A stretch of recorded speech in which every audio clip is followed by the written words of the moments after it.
At just 21, Pieter Kriel has sparked a national conversation with his unapologetic views on race, privilege, and justice. He positions himself as the ideological opposite of conservative voices advocating for transformation not only in society but also in the way we think. Pieter joining us now to talk more about his views. Pieter, good evening to you. Thank you very much for your time. You've become a bold voice for change at just 21. At least that's what some people are calling you. What's at the heart of your activism? What's fueling it? Good evening, and thank you for having me. I think what is fueling my activism is when we look at the world and we see so much injustice and so much wrong and so much pain going on in the world.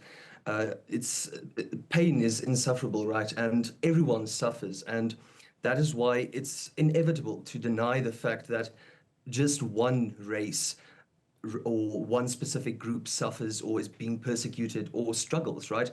And when we look at previously disadvantaged communities who still remain voiceless in townships where we have amazing talent, but they are not being featured because of previous disadvantages, right? I feel like I need not to speak for them, but to speak alongside disadvantaged people and speak with them for change and for the betterment of the South African society. You've pushed very strongly against the idea of white South Africans being described or seen as refugees. You've also called the notion of a white genocide a dangerous myth. What reaction have you elicited, and how are you dealing with the backlash that comes with taking such a bold stand? Well, to be quite honest with you, I take the backlash as it comes, because when I receive backlash, it just means that I am aiming in the right direction. And the work that I'm doing in my community, to me, that matters, and that is the impact that I'm trying to make. When we push out populist notions and narratives that actively harms South African society, race dynamics, and things like that, and just not just in South African context, but abroad as well, right? When it looks to the international audience that we have broils going on in South Africa, race relations that actually are not going on, it is dangerous, and it pushes worse economic things to be, pushed by other countries. So it's important that we speak on this factually and correctly, because, economics and things like that depend on it. Yeah.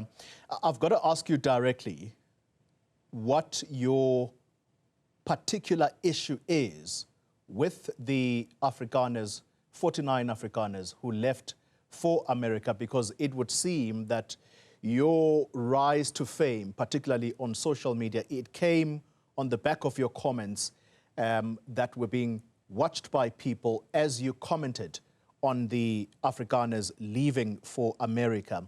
And whilst I harp on that question, are you convinced that it is reaching, this is your message now, it's reaching the people whom you intend for it to hear?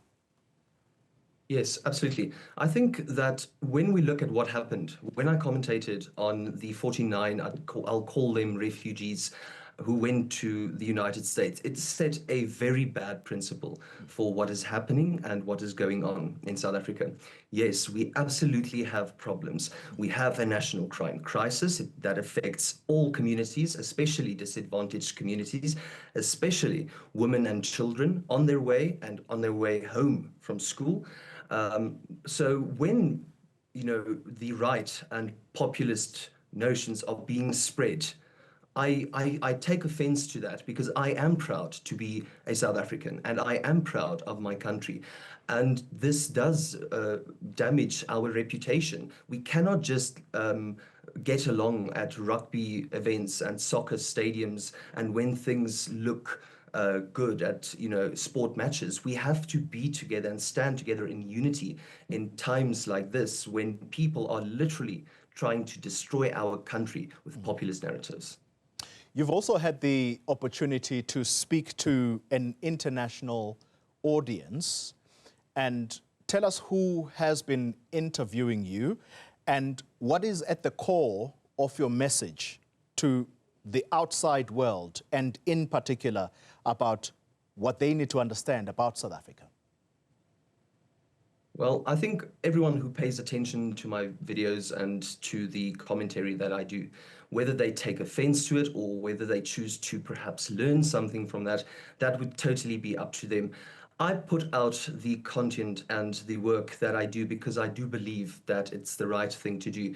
I believe that when we have discussions and debates and dialogues about these things, we stimulate the one thing that we all have in common, and that is intellectual capacity. We are the only species able to debate and resonate and articulate our thoughts and our feelings. Yes, we have many problems in South Africa, but we need to talk about it. We need to fight it out here. We don't need to run to the United States, where the Republican Party, as well as Elon Musk, have made their agenda pretty clear, as well as their notions and views. Yeah. Final question to you, Pieter. There's often a generational divide when we talk about the future or how we need to move forward as a country. What do you wish for the older generation to understand about your generation's vision for South Africa moving forward? Well, I think it's important that we understand that the youth want an active participation in the economy and in their politics and in social society and civil society and things like that, because we don't want the youth to shape the future, because in order to shape the future, you would need to have time pass, right? So all the generations have had time to shape the future. They've had 20 or 30 years. We as the youth need to take action now, because the future is not created then or tomorrow, it's created now. So if we stand together now and we educate and we dissect, we can create a more equal and equitable society for all South Africans. Thank you. Pieter Kriel, thank you very much for your time, a social media activist, spelling out his views and perhaps his stand on politics in our country.